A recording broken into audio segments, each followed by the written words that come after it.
मनुष्य के मस्तिष्क में हमेशा दो घोड़े दौड़ते हैं, नेगेटिव और पॉजिटिव।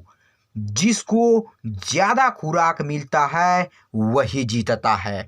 अर्थात जो जितनी अच्छी सोच रखता है वह उतने अच्छे कार्य करता है।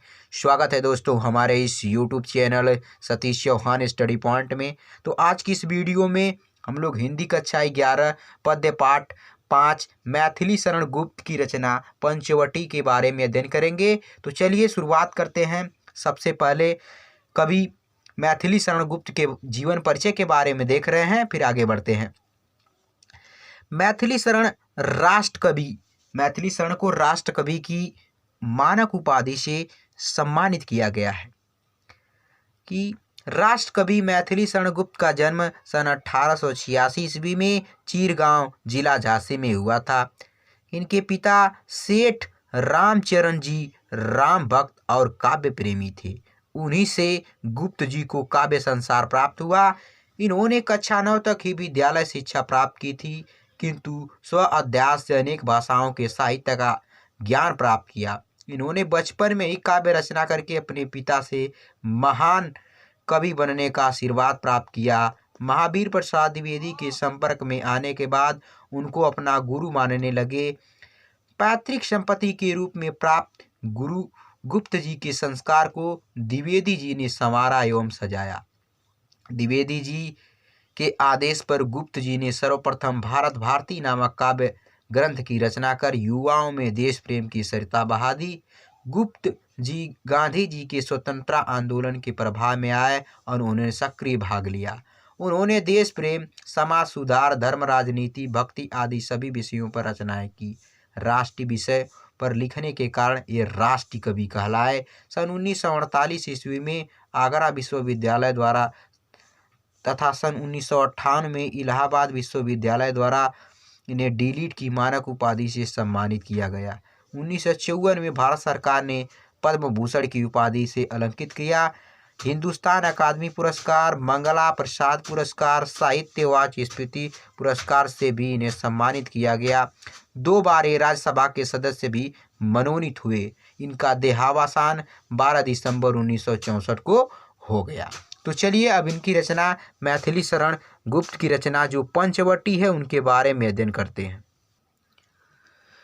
चारु चंद्र की चंचल किरणें खेल रही है जल थल में, स्वच्छ चांदनी बिछी हुई है अवनी और अंबर तल में, अवनी और अंबर तल में।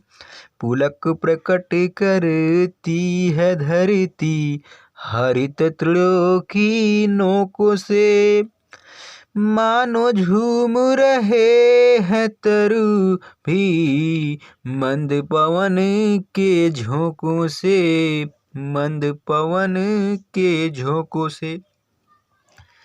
इस पाठ में जो मैथिली शरण गुप्त की रचना पंचवटी है, इस पाठ में जब राम, लक्ष्मण और सीता जी अपने पिता के आदेश का पालन करते हुए 14 वर्ष के लिए राम वनवास चले जाते हैं, तो उनके साथ में उनके भाई लक्ष्मण और उनकी पत्नी सीता जी भी चली जाती हैं। तो वे एक जंगल में रहते हैं और वहीं एक पत्तों की कुटिया बनाकर विश्राम करते हैं। और रात्रि के समय लक्ष्मण जी एक पत्थर पर बैठकर अपने बड़े भैया राम और उनकी पत्नी की देखभाल करते हैं। किस प्रकार देखभाल करते हैं और वहाँ का वातावरण कैसा है, इस पद्यांश में हम लोग पढ़ेंगे। तो चलिए शुरुआत करते हैं। पंचवटी। चारु चंद्र की चंचल किरणें, चारु माने सुंदर, चंद्र माने चंद्रमा, चंद्रमा, चंचल माने मनोनीत, मनमोहित करने वाली, किरणें माने प्रकाश की किरणें खेल रही है जल थल में।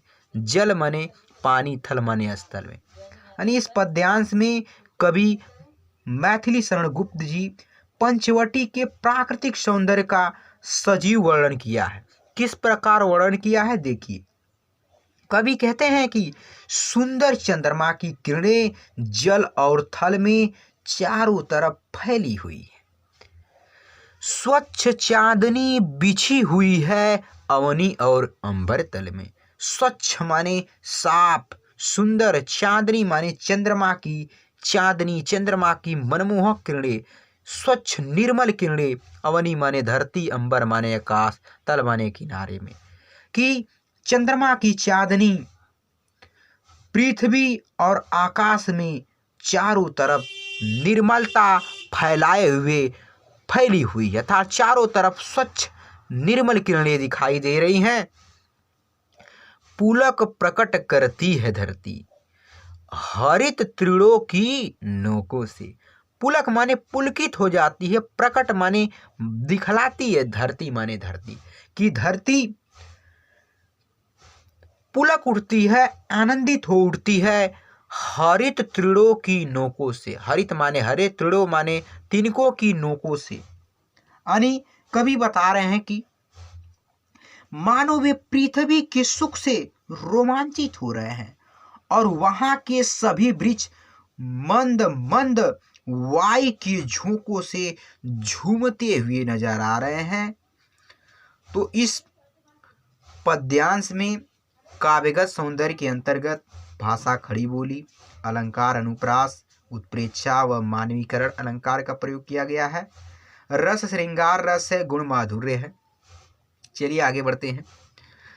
पंचवटी की छाया में है सुंदर पर्ण कुटीर बना, उसके सम्मुख स्वच्छ शिला पर धीर वीर निर्भीक मना, धीर वीर निर्भीक मना। जाग रहा है कौन धनुधर, जबकि भुवन भर सोता है। भोगी कुसुम युद्ध योगी सा, बना दृष्टिगत होता है, बना दृष्टिगत होता है। इस पद्यांश में लक्ष्मण जी अपने बड़े भाई श्री राम और उनकी पत्नी सीता जी का देखभाल करते हुए रात्रि के समय प्रहरी के रूप में एक पर्वत, एक पत्थर पर बैठे हुए हैं और कवि ने इसका बड़ा ही मार्मिक वर्णन किया। किस प्रकार, देखिए। पंचवटी की छाया में सुंदर पर्ण कुटीर बना। पंचवटी की छाया में, इस पंचवटी एक वृक्ष है, उसकी छाया में सुंदर पर्ण माने पत्तों की, कुटीर माने कुटिया बनी हुई है। यानी कभी कहा कि पंचवटी की छाया में एक सुंदर पत्तों की कुटिया बनी हुई है। उसके सम्मुख स्वच्छ शिला पर धीर वीर निर्भीक मना। और आगे बता रहे हैं कि उसके सम्मुख, उसके सामने स्वच्छ शिला पर, शिला माने पत्थर, और जो पत्तों की कुटिया बनी हुई है उसी के सामने एक साफ स्वच्छ पत्थर पर धीर वीर निर्भीक बना, कि धीर माने धैर्य रखने वाला, वीर माने वीर, निर्भीक माने जिसको किसी से डर न हो। ऐसे गुणों से परिपूर्ण लक्ष्मण बैठे हुए हैं। अर्थात ये बड़ा ही मनमोहक समय है। किस प्रकार, जाग रहा है यह कौन धनुधर, जबकि भुवन भर सोता है। कि कवि मैथिली शरण गुप्त कह रहे हैं कि जाग रहा है यह कौन धनुधर, कि यह वीर धनुधर क्यों जाग रहा है, जबकि भुवन भर सोता है। भुवन भर का मतलब सारा संसार, कि जब सारा संसार सो रहा है फिर भी इस समय, इस स्थिति में यह धनुष धारण किए हुए यह वीर पुरुष क्यों जाग रहा है। भोगी कुसुमा आयुध योगी सा, बना दृष्टिगत होता है। भोगी में से भोगने के लिए, भोग करने वाले, कुसुम आयुध माने कामदेव, योगी सा माने योग के समान, दृष्टिगत माने दिखाई देता है।